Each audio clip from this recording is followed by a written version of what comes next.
Hallo, Hallöle, hier ist wieder Jens mit seiner Lieblingsgans Trivia und hier sieht man, doch nicht da, noch weit, der Schiff doch gerade, das Pferd Fenchel.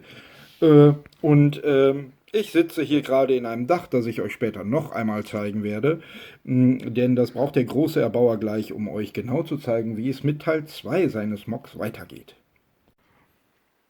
So, das hier ist Teil 2 der Mock-Vorstellung des Mocks, was bisher fertig ist.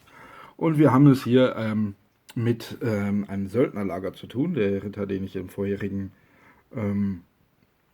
Video vorgestellt habe, ist Teil eines Ritterlagers. Und hier sieht man eine kleine Lagerfeuerszene, wo jemand am Kochen ist, jemand sich eine Brezel aufgespießt hat und jemand einen Fisch über dem Feuer brät. Dort hinten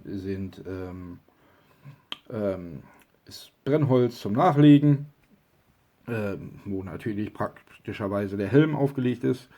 Hier hinten ist der Helm von dem hier und dieser Helm ist von dem hier, weil die haben natürlich nicht immer den Helm auf. Macht ja Sinn. Hier unten ist ein kleiner Unterstand, wo Sachen gelagert werden können und hier üben zwei Leute. Und hier hinten ist einer, der das beobachtet. Hier haben wir noch einen kleinen Zaun, noch einen Wächter, noch einen kleinen Unterstand, in dem Sachen gelagert werden könnten. Zwei Personen, die zum Arbeiten abkommandiert werden. Ein Offizier, ich drehe mal eben hier so ein bisschen um, erkennbar an seiner hervorragenden Bewaffnung. Das war so hier.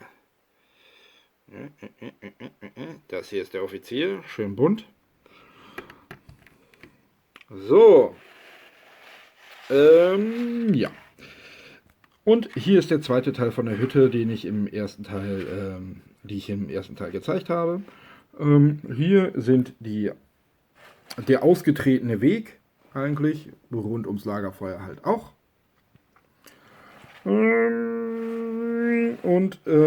Ich habe noch irgendwas überlegt, was ich noch so. Ach ja, genau. Diese Bank hier, oder diese Bänke hier allesamt, sind alle so leicht angeschrägt. Ich weiß gar nicht, ob das eine der sogenannten illegalen Bautechniken ist oder nicht, aber das passte ganz gut so. Und ich habe gedacht, so, dann kommt ein bisschen mehr Bewegung in die ganze Dingens mit rein. Ist tatsächlich ich weiß gar nicht, ob man das so sehen kann. Ne, kann man nicht so gut sehen. Kann man von hier sehen. Auch nicht gut. Kann man von hier sehen. Ja, schon besser. Da. Also die sind auf jeden Fall auf Pins aufgesteckt. Die sind nicht da irgendwie zwischengefrickelt, wie ich das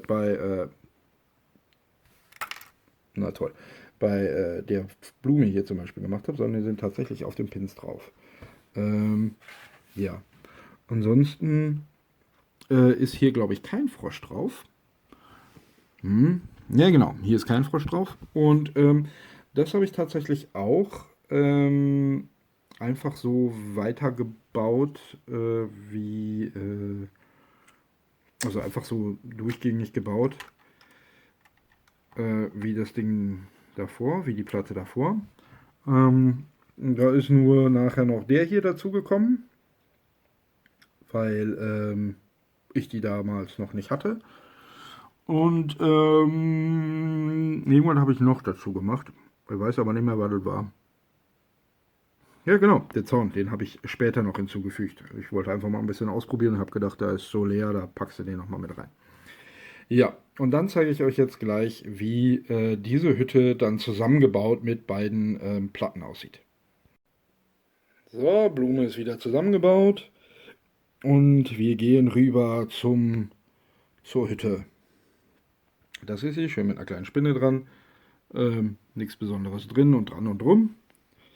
Aber eigentlich ganz easy peasy. Das hier ist ein Baumstamm, der ist in der Mitte, ist ein Bar dazwischen gemacht und dann sind die einfach 2x2 Round Bricks zusammengesteckt. Und an beiden Enden einmal so ein Baumstammteil drauf. Ja. Letztendlich wird das einfach nur draufgelegt. So sehen die beiden Dinger zusammengebaut aus. Und so kann man auch sehen, dass ich den ausgetretenen Pfad einfach stumpf über die Platte weitergeführt habe. Ihr seht ja, so hier, so mittig ist der Dingens. Einmal weitergeführt. Ja. Und deshalb wollte ich halt so übergreifende Bauwerke haben, damit man da auch und halt alles so ein bisschen übergreifend haben, damit das nicht so gestückelt aussieht nachher, wenn das alles zusammengebaut ist. So, ich wünsche euch noch einen schönen Tag. Ne? Übt fein, denn es ist noch nie ein Meister vom Himmel gefallen. Au revoir.